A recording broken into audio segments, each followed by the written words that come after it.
С сегодняшнего дня, а именно с 18 сентября, кинотеатры по всей республике открывают свои двери, чтобы якутяне вновь могли окунуться в мир большого кино. С вопросом о том, с какими нововведениями придется столкнуться кинозрителям, мы обратились к сотрудникам и руководству кинотеатров города Якутска. Сегодня произошло долгожданное, радостное для нас событие – открытие нашего кинотеатра. Кинотеатр открылся с соблюдением всех требований, которые выставлены по безопасности и сохранению здоровья наших гостей. В залах установлены мощнейшие новые рециркуляторы воздуха, стоят дезинфекторы автоматически на входе. На входе замеряется температурный режим гостей. На полу, как вы заметили, разметка безопасного расстояния. Рассадка производится по новым требованиям, 50% наполняемости зала через каждые 2 сидения. Да. После каждого сеанса производится обработка зала на предмет дезинфекции, и один раз в неделю производится капитальная уборка всего кинотеатра.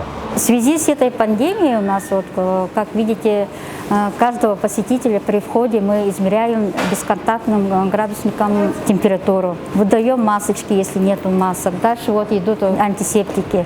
В каждом фойе по 2 антисептика стоят. Один возле бара будет, и третий будет там возле Макао. Если проходят мимо антисептиков, то у каждого сотрудника на руках есть маленький ручной антисептик, тоже всем предлагаю. И есть у кассиров, у барменов и у контролеров у входа в зале. Дальше у нас посетитель, гость идет на кассу. Везде стоит разметки. Соблюдать дистанцию 1,5 метра. Заполняемость зала у нас получается из-за пандемии 50 на 50. Пол зала, получается, мы закрыли места. Продажа идет через каждый метр 1,5, в зависимости от ряда и длины, и ширины тоже. В шахматном порядке, чтобы человек за человеком не сидел. И чтобы и сзади, и сбоку все везде было расстояние 1,5 метра. Учитывая факт того, что сфера одной из первых подверглась ограничениям в самом начале пандемии коронавируса, возникает вопрос, не повлияет ли сложившаяся ситуация на ценовую политику кинотеатров? Пока мы об этом не думали, но, естественно, возможно, в какой-то степени чуть-чуть, наверное, цены все-таки повысятся. Но это будет тоже смотря от того, сколько людей будет ходить. Естественно, за период этого большого перерыва длинного, естественно, у всех кинотеатров образовались и определенные какие-то долги там и так далее. Поэтому сейчас, чтобы нам выкарабкаться опять на прежнее русло, чтобы стать назад в рельсы, потребуется немало работы и немало времени. В принципе, мы рады, что этот день наконец-то настал, и мы начинаем работать, и все у нас будет хорошо.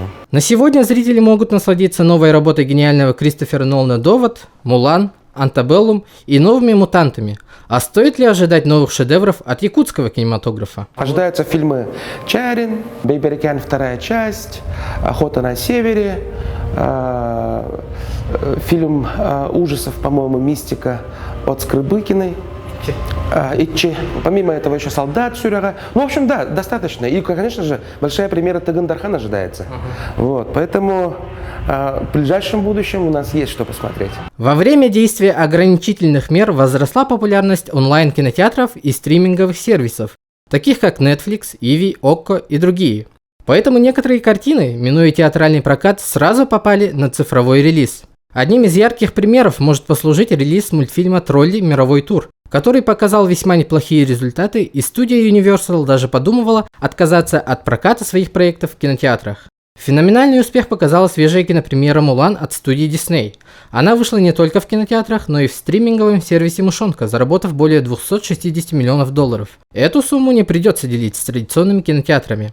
Плюс в том, что, конечно, живой звук, живая атмосфера, люди, посещение, общение с друзьями. Самое главное же, чтобы был отдых. Человек пришел получить радость, удовольствие. Романтика, любовь, молодежь. Думаю, все ждали открытия кинотеатра. Очень многие спрашивали, уже всю неделю ждут, звонят, пишут в Инстаграме, вопросы задают, когда же откроетесь, когда же откроетесь. Сегодня тоже очень много билетов забронированных на завтра, уже почти все залы полные. Но стоит отметить, что кинотеатры для многих людей являются не просто одним из видов досуга. В них царит своя особенная атмосфера, и уже с сегодняшнего дня люди с охотой посещают кинозалы в компании родных или друзей, не волнуясь за безопасность своего здоровья. По части безопасности мы полностью готовы. Ну и, конечно же, хотелось бы попросить наших зрителей все-таки каждый человек сам отвечать за свое здоровье и соблюдать, естественно, масочный режим, иметь перчатки там и так далее.